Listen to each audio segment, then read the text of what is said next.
I guide you to delete draft photos and videos on your Instagram. So let's hop into Instagram. Go to the post.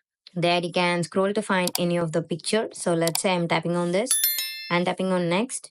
There I'm tapping on another picture. Let's say I'm tapping on this. And now I'm pasting this here and next. And now I'm saving this as draft. Now let's see, I'm going to the drafts. Now the draft has been created. If I need to delete that, I can tap on manage and now you can tap on three dots. There you can find the delete button. Now that will be deleted.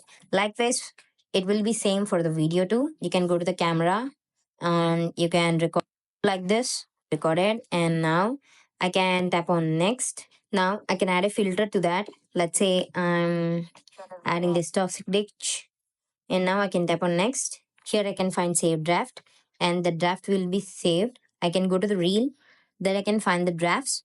Now I can tap on three lines. I can tap on delete and delete. This is how you can delete draft photos and videos on your Instagram. Thank you.